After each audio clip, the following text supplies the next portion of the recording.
What's up everyone, I'm Waqas Ahmed for MakeZite, and in today's video we will be adding this kind of realistic lights beam to a photo inside of Photoshop. By the way, if you don't want to follow this complete tutorial, you can download the project file just by clicking on the link in the video description, and it is absolutely for free. Anyways, let's jump to the video and get started.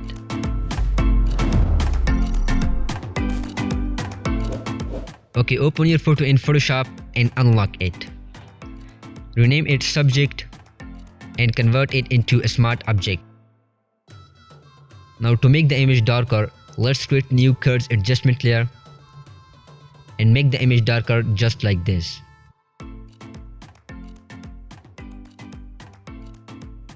Now create new layer and select this rectangular marquee tool and make a selection just like this and fill it with white color. Press Ctrl D to deselect the selection and select Move tool. Press Ctrl J to duplicate the layer and move it down. Make one more copy by pressing Ctrl J and drag it right here. Repeat this process once again. Now select all of these layers and press Ctrl E to merge them into one layer. And press Ctrl J to duplicate it and move it right here. Again, duplicate it by pressing Ctrl J and move it right here. Now select all of these layers and press Ctrl E to merge them into one layer and rename it light beams. Also convert it into a smart object. Double click on it to open a new document. Now let's create new layer beneath this layer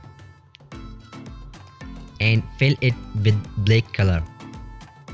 Close the document and save it and change its blend mode to color dodge. Drop down its fill to about 70. Now press Ctrl T to open transform tool and scale it. Also right click here and choose distort and distort it just like this. When you are happy, hit enter and go to filter, blur and choose Gaussian blur. 20 pixel is looking good, so hit OK. You can also change its intensity by increasing the fill, just like this. You can also change the image. Just double click on this layer, it will open a new document. And here you can replace the image that you want. Confirm it by clicking here and close the document and save it, and it will do everything for you. Thank you so much guys for watching this video. I hope you enjoy it. Hit the like button if you like this video, subscribe to the channel, also ring the bell icon so you will get notified whenever I post a new video. Be sure to download the project file. The download link will be in the video's description, and again it is absolutely for free. I'll see you next time. Till then, peace.